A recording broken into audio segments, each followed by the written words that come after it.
People, Deluded, I'm back again. I hope you're all doing well and safe on this fine Friday morning. Now, obviously I've got a new camera. I hope it's of a decent quality. I hope my face is actually in shot because I'm lined up eye level with the camera, but you'd be surprised how many things I've learned during this time. As usual, thank you very much for your questions. Even more thank you for answering questions and finding time to ask questions during this troubled period. On that, obviously I hope you and your loved ones and just everybody around the world is all safe and well and healthy. So I hope, yeah man, I hope you can say that, and I hope you're all staying safe and things, whoever you are, wherever you are. Finally, good morning, good afternoon, good evening, depending on where you are. I know a lot of you watch me in different countries. So in Australia, it's probably bedtime now by the time this comes out. You know, some countries it's only morning. And obviously, by the time this comes out, it might just be afternoon in America, early morning as well. So again, good morning to you all, and I hope you're well and safe. But enough rambling, let's crack on with the questions, people. And what we're actually here for. Simply put. If you give me a second to find your questions. Let's start with the ones asked via Twitter, people. Live from Planet X. I mean, death, taxes and Planet X supporting Deluded is something that's always going to be there. And I really appreciate your support. You're always going crazy on Instagram, Twitter. You know, you're always saying good points. You're always in the Q&As. And I really appreciate that, especially because I believe you're from Australia. So, yeah, that's a mad thing. At the moment, it's 8 minutes past 8 of me making this feed. Jesus knows what time it is. Them sides there. But thank you very much for always supporting the thing, man. And especially when I do them late games as well. You know, when it's, you know, it might be a midweek. It's a madness. So only God knows what time it is. You for you lot half the time. You lot support for the team. You lot pick up the foreign fans of topic, because I know a lot of people do this whole nonsense of you're not a real fan if you're not, you know, you're not a real fan if you're going to the games. That's something that I living in England has had to deal with, and that's something you don't have to. But you know. You know, that's nonsense. Just because you go to a game, you go to all the games, or you watch them all online, or you're from this country or that country, don't mean anything. What means is the level of commitment. There's no being a better fan and all this. You know how football's tribal and you got all that nonsense. But big up the foreign fans. You have said, would you sacrifice our 2003-04 unbeaten season if it meant that we beat Barcelona in the 2006 Champions League instead? Devil's advocate. Because that team means a lot to me, you know. It means a lot to me. That was my primary school. That was my childhood. You know what? We've got to be specific. If you mean sacrificing that we win that league, but we're not unbeaten, it's an L.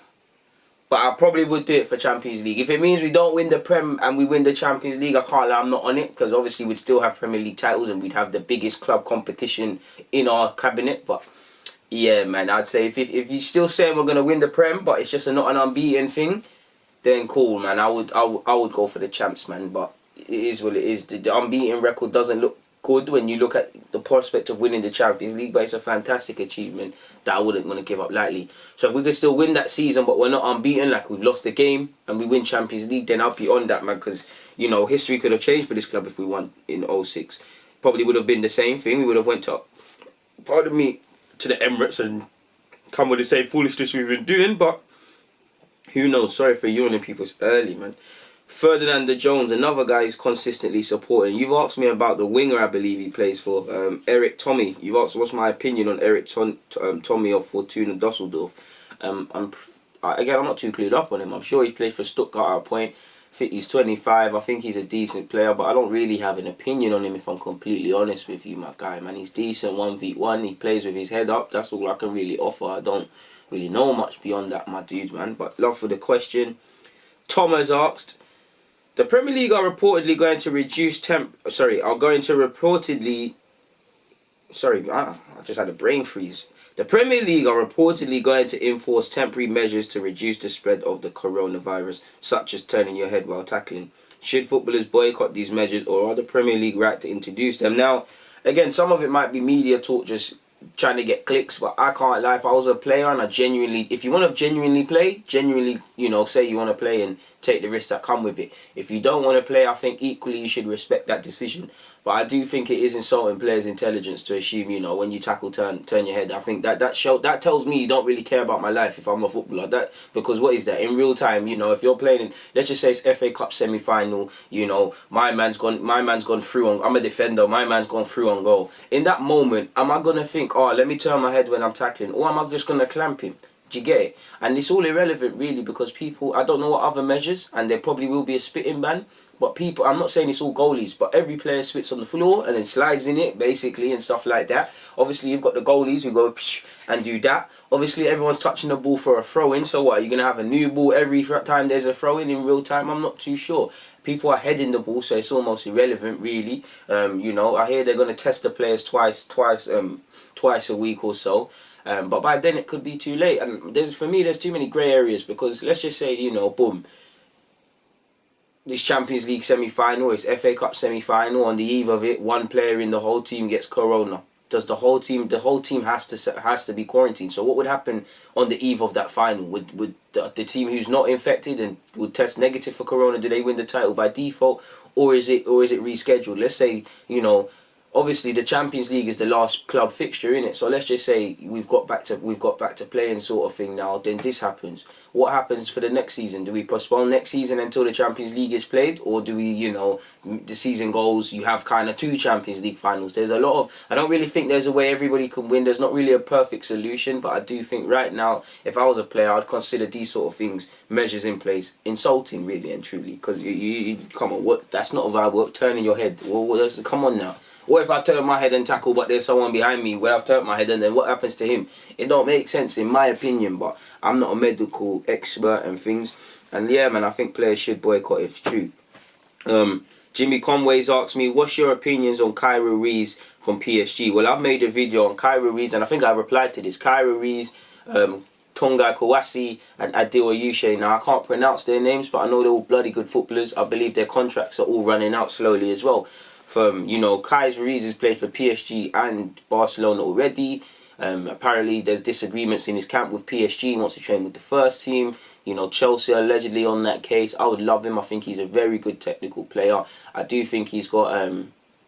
sorry, I don't actually know where in Africa. Is it East Africa? Where I could be wrong. Or is it? It's North Africa, right? Where Algeria, Morocco, these sort of nations, there are people. I think he's got a lot of that. I think he must be of descendant of that, of one of these countries in the region, because he plays with that flair, man. I really like how he plays.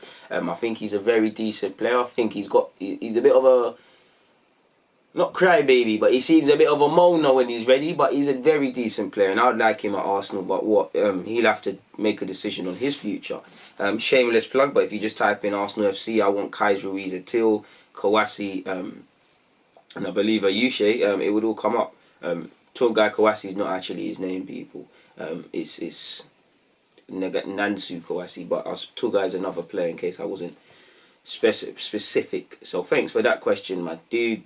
Patrick has asked, what do you think of today's football journalism standards? I don't want to... Listen, I'm sure there's some good people. I know there is. I've spoken to some. There are some good people in that industry.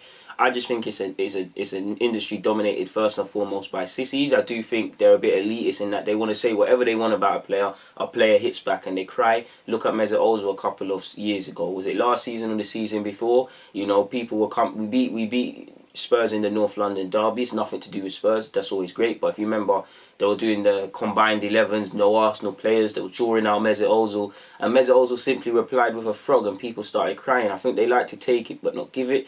I do think there's a lack of integrity as well, because obviously you've got to go above and beyond to get stories, and typically you have to probably question your morality or your morals through doing this sort of thing. I do think they make lives harder for footballers with inaccurate information, especially on personal stories. I do think there's a real lack of integrity, because I do think they see a lot of stories, add their own 6p to it, not even 2p, remix it, not even care that it's true, and just run with it. And I think a lot just rely on clickbait and stuff like that. So, and again, I'm being harsh on them. I don't really feel traditional journalism standards is decent. I feel, myself personally, I think the best outlets for football journalism or really meaningful content, with the exception of The Athletic, and I think they're decent, and the occasional Sky Sports and BBC. I think it's more like people, you might know someone who's a football fan but started his own website, or not to blow my own trumpet, but people like me that do written content, or people like you or I that are doing their own content or making their own articles. I personally get more joy of seeing it. I don't know, a Manchester United fan who doesn't have a degree, but he might not have the best English skills and stuff like I don't, but he's put together a thoughtful piece. I get more joy or take more reading from that than a typical, I don't know, how they are now. Pogba joining Madrid. I think it's terrible, really, and it is lazy. You've seen even Mo Salah and his agent getting annoyed that when he's being used in Sky Sports and that. So I'm not. There are obviously some good apples, but I do think my ultimate thing, if you was to ask me, would be it lacks integrity. It really lacks morals and integrity, my dude. Thanks for your question. Emmanuel said, "Hey DG, hope you and yours are doing great. Thank you very much, my dude. And again, I hope the same can be extended to you and your family." You said, "What are your views on Newcastle's takeover in the current FFP climate? Will it have the same impact as Chelsea and City?" Renaissance. Well, do you know what? FFP can always be exploited. It could always be around it. I do think for a couple of years, literally a couple, we're okay with Newcastle. Newcastle still have to find that manager to take them to the next level. They still have to find them players. It's gonna take again. If we look at most teams that have done that, they've signed some top players. It hasn't worked out. They've needed that top player, sort of, what's the word, flag bearer, trailblazer, to entice other players to come. But once they get kicking, once they get the good manager, once they, I think Newcastle should always invest in their academy, and definitely with more finances look for emerging talent even more. Obviously sign some established players. This will take anything from a year to 5 years, but I do think it will happen. I do think it can be exploited. Of course, there's problems. The turnover to wages and stuff that allows teams to invest can put you in issues. But I think it is something for at least Arsenal and Spurs specifically, and the whole top six to think about. For neutrals, it makes it better. For Newcastle, listen, we don't know how the owner's going to be, but I don't think Newcastle fans deserve how they've been treated. They're very passionate, they're one of the most loyal fans, they go crazy, and they haven't always had the best of times. I think a loyal fan base like that deserves to look to a match day and be inspired by their team, have hope that their owners are going to sign players to help them do things. I don't think that Newcastle fans, like Arsenal, have any divine right to win leagues and stuff, but what Newcastle deserve is to wake up on that honest man or woman who goes to work Monday to Friday, who's a postman or whatever, who's looking forward to going to watch Newcastle versus whoever on the weekend. He can go there and, win, lose or draw. Like I say with Arsenal, he can have confidence that his team went out fighting. There weren't no nonsense about owners. There weren't other external things. I think Newcastle have kind of been shortchanged, really, and I do think for the fans it would be good. Again, you don't know how the owners are going to do, you don't know what they're on, but I'd imagine, if no disrespect to Newcastle, if you're going to buy Newcastle, you have to understand that you're going to have to invest, that you're going to have to do certain things. So yeah, it's a bit of a worry for me anyways, but big up them.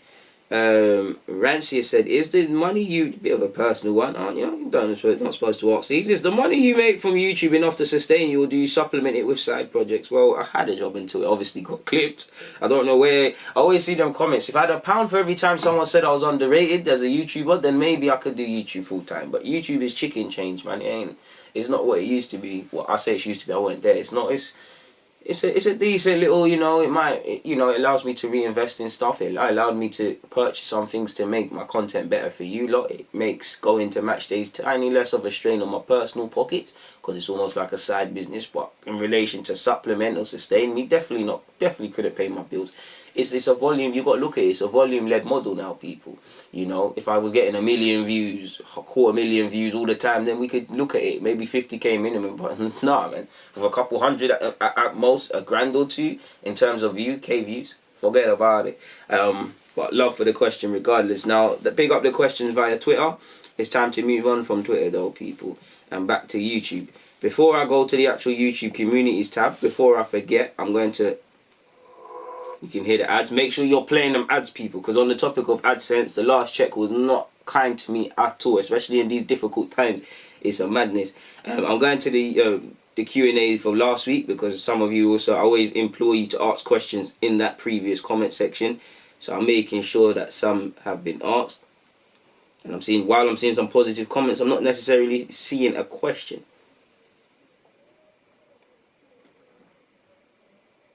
Yeah, I don't think there's any questions per se, but at least I can say I looked.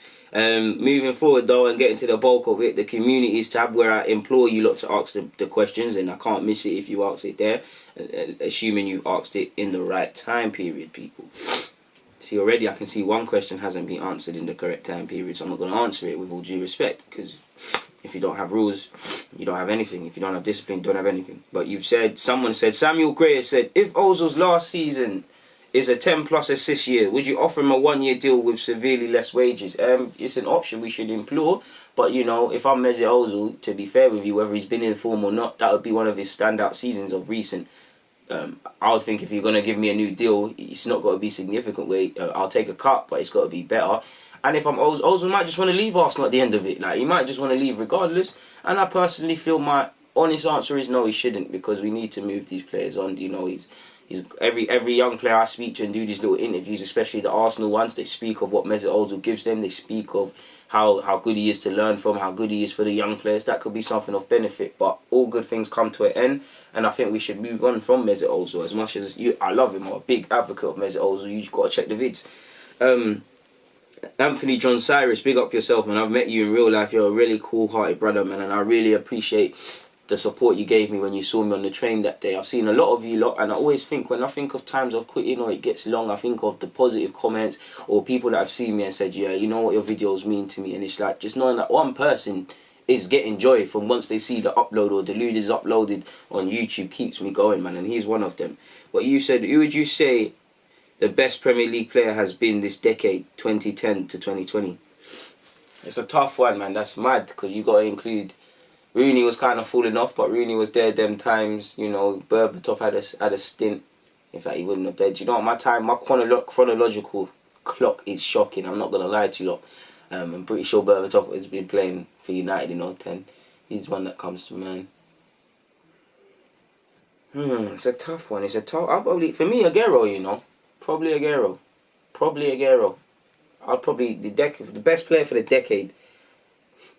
It's a tough one, man, but you know, you've got Salah, you've got Aguero, you know, you've previously had Gareth Bale, you've had Suarez, you know, you've had a bunch of players from 010 to 020 that had been Kevin De Bruyne, you know, the Leicester players got to get respect as well. There's been plenty of ballers. Alexis Sanchez at a time as well. Let's not lie to ourselves and say he wasn't a baller, because he was.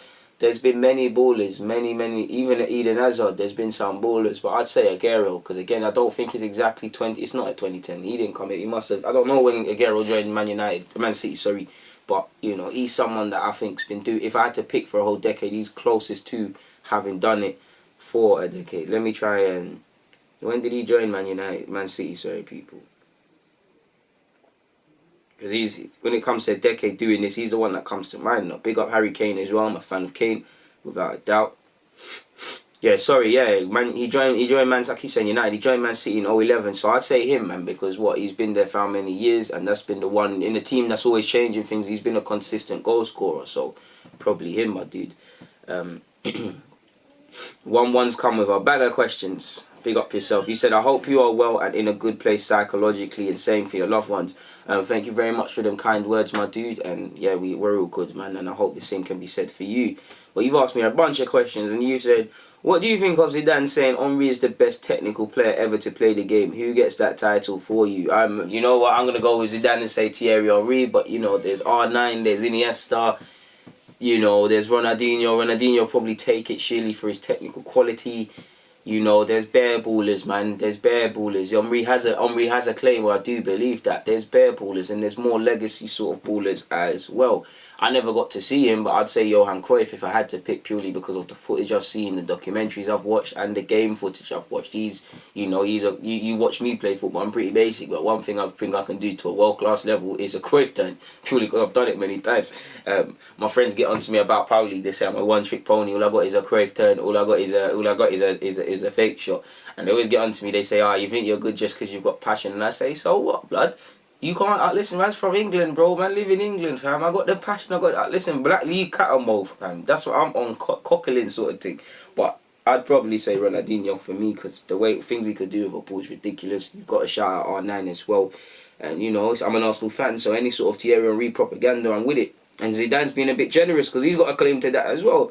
You've obviously, you could go through bare poetry in motion players. You know, there's a certain statue of a non-flying Dutchman that we could throw to the game as well.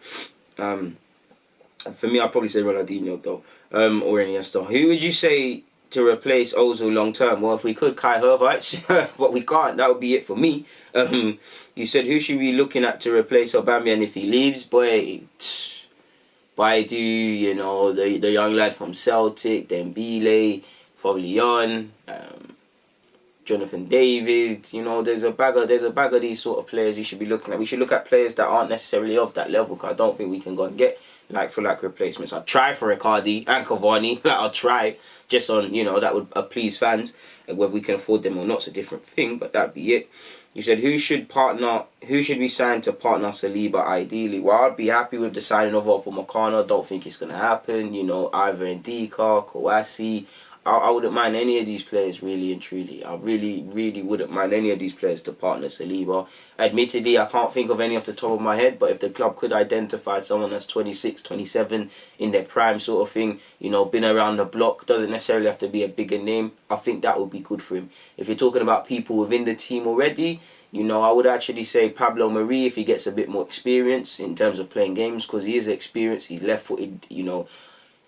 I wouldn't say he's a ball player centre-half, you know, because I don't think he is. I think he's comfortable with a ball at his feet. I think he's got the ability to play it, but I don't think it's his natural instincts to play that pass all the time. I like that about him. He doesn't necessarily want to take risks. That's more David Luiz. So, you know, an experience and a conservative to Saliba could be good. First choice, I would probably say David Luiz. If it's existing targets, I'd say David Luiz and Saliba, at least for the short term, assuming nobody comes in.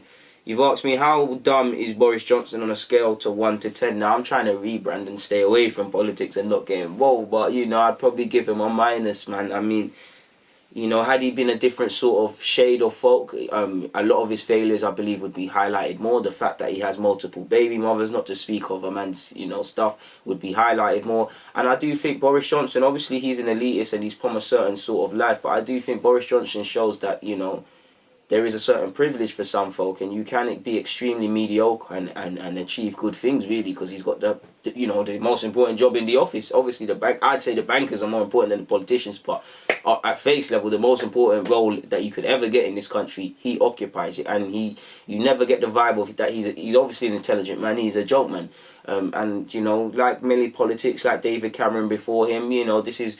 I'm not saying he's taking the corona thing for a joke, but his whole conduct over this corona thing and the way he's done it, and actually how he actually got himself infected, allegedly, doesn't make sense, really. He said he's going around the world shaking everyone's hands, you know. He's really not helped himself. You know, the language he used at the start, like, oh, some of you will die and things. You know, he's really got... I don't really think Boris Johnson has any integrity, and I think he's committed to no cause but himself, and this is a reason why I don't really believe in politics. And I will never say don't vote, because if you don't vote, things don't change. But I must admit, I've never thought my vote really matters, and I've just voted purely for it because I think... I don't sound like a conspiracy dumb, but I think democracy is an illusion. We're given this illusion that we can make a change beyond rioting and things like that. But I don't have confidence in Labour anymore. I would obviously side with Labour over the Tories, of course, people. But I don't really feel Labour's the one for me. I definitely don't believe in the Tories, all the other Lib Dems and stuff. I don't really believe in none. So I ain't voting for none. But I don't want to make this about politics, but I'll give him a minus, man. He's an idiot. Thanks for your questions, 1-1. Another consistent supporter. Ridwan has said, if you look at our upcoming games, how many of those are guaranteed wins? Would you keep up? Oh, sorry, you've asked multiple questions. Please space them out, my guy. Apologies, but do you know? I don't. Who knows? Who knows? You know, we was in a decent bit of form in 2020. We're unbeaten. We was coming into a favourable amount of games at a period, but we've got tough arcs. Forgive me if I'm wrong. We've still got to play Liverpool at the Emirates. We've still got to play Spurs again. We've still got to technically play Manchester City again. Those are, you know, they're essentially 3 6-pointers, people, because of who we're facing. We've still got to go to Leicester, I'm sure. We've still got to play Wolves, I'm sure. So I don't think it sounds cliche, but I don't think you can win games on paper, my dude. Because I actually cannot remember the fixtures. So let me pre them. Why is it taking me to 2020, man? What's all this? Okay, cool. Man City, mad thing. Brighton away, Sheffield United away, Southampton away. 3 grounds I've seen my team lose, really. Well, Sheffield United's in the FA Cup, fair play. But, you know, Southampton away, St Mary's, it hasn't got many fond memories as an Arsenal fan. The Etihad is long. We have lost at Brighton and dropped points at Brighton. If not losing, we've drawn. So they're tough games. Norwich at home, I'd back us to win, but we've got to play better. On my birthday, we were supposed to go away to Wolves, and I think that would have been a poor birthday for me personally. We've still got to play Spurs. We've still got to play Liverpool. You know, we've still got Watford and Villa on the last 2 weeks, which on paper should be easy games. But you know, Watford could still be fighting relegation at that period. You know, you typically see these teams have an uptake in performance. Same goes for Villa. I remember, West Ham were going to get relegated a couple of years ago. They went to Old Trafford and Tevez scored and got them a vital 3 points in a 1-0 win. You've really got to be careful when people's backs are against the wall and they're fighting for their jobs and etc. So I don't think any games are really winnable. I think we should be really winning. The only one I could say convincing should be the Norwich game, and Norwich give problems. So it sounds cliche, but I don't think any of them are guaranteed, my guy, man. There's no such guarantees. The only guarantee we can do is go out there and win the game. And try win the game. You've also said, would you keep Oba if it meant not signing a single player in the transfer market? Marie and Cedric would be forced to leave as well. Yeah, I would. To be fair with you, wouldn't be the smartest, but we could do a lot worse. I would, to be fair with you, and just rely on Arteta to do a madness. It all depends. I don't really care, you know, because by the same logic, if him leaving and we've got a plan, we bring in a striker that's of a suitable standard. You've got the box-to-box midfielder. You've got a centre half. I'll obviously be very angry that Aubameyang's not here, but I'd have to live with it, man. I've seen Thierry Henry leave this club. Like, it don't really matter now, really. Faris has said, I remember the winter transfer market. There was a rumour that a team from the Middle East made an offer to take Ozil, and Arteta refused. Do you think that is true? I don't know, to be fair. I guess it's plausible that the manager would reject a move for his player mid-season. Mid-season, and obviously it's just plausible for Ozil to reject that because it might not be a move he wants to make at this time. So I'd say, yeah, man. P17 said, who would you like to see brought in and sold for next season? I don't really like these questions, to be fair with you. I think it's a question for Arteta. In terms of bringing in people, I'd really like to bring in Arrow if we could. I would love us to bring in Szoboszlai of Salzburg. I wouldn't mind Sangare. I wouldn't mind Samore. I would obviously want Thomas Partey. So these are the sort of players, my guy, really and truly. Yeah. Imran has said, I see midfield recruitment being key to our progression for next season. What type of midfielder do you think we should bring in? And should Arteta slowly phase Ozil out and play a 4-3-3? Yeah, he shouldn't be relying on Ozil, in my opinion. The type of midfielder, I want a box-to-box composed figure. Equally, I would like 2 midfielders, a second player that can break the lines and shows a willingness to demand the ball and make things happen, and is more of a modern-day creative midfielder than a poetry in motion, someone that's Mesut Ozil. Faris has said, if you had to rank where each player is in the development stage of their career currently, who's ahead between Balogun, Eddie and Tyrese John-Jules? Well, clearly, because Eddie Nketiah has been exposed to the most first-team football, it's Eddie Nketiah. I would then say Tyrese John-Jules because he's been having that experience at Lincoln. And then I'd say Balogun. I think Balogun is ready to play first-team football at some level next year. Only he knows and the club know what they want to do with that, people. Gibbs has said, hey DG, I hope you're all good. Is there any gems that Arsenal can uncover this summer that you have discovered, e.g. another Martinelli or Guendouzi? I don't find gems. I'm not no youth expert. I'm just a fan who watches football. And, you know, I always get, not annoyed by your question, but I always think it doesn't make sense because to us it's a gem. But no player is, you know, it's not like the Philosopher's Stone. It's not like you're the first person to dig for gold. Martinelli was an unknown to a lot of us and he's a breath of fresh air. But the scouts knew him. There was always one man that's probably tracked his progress from his failed trials or for whatever reason not making it at Barca and United. They've been aware. You know, football's a funny old game of opinions. There's talent everywhere. It's just how you look. I hope we would do that really and truly. I think the last player I would kind of class as that, I don't think we can get, which would be Jude Bellingham. So yeah, man, I hope the club can go and do that. But as for names, I'm not really going to give you any or don't have any really. Contrary to popular belief, I don't just have a bunch of names here. I'm not saying you're saying that. I just, you know me, I don't really like answering transfer questions and all these sort of things. But Matilda said, I know you know a decent amount about the academy. Big praise. I don't think I do at all. I'm just a fan who tries to follow Arsenal's academy. I don't really know much more. You said, does Per Mertesacker's work satisfy you, or do you feel someone could do the job better? Well, there's always more experienced individuals and things like that. But I think Mertesacker's doing a very good job on the field, off the field. I don't want to talk too tough, but from people I speak, he really is doing a great job of not just developing good footballers, developing good human beings. And despite the fact he's not the most experienced man in that role, he's done very good, man. And big up Mertesacker for that.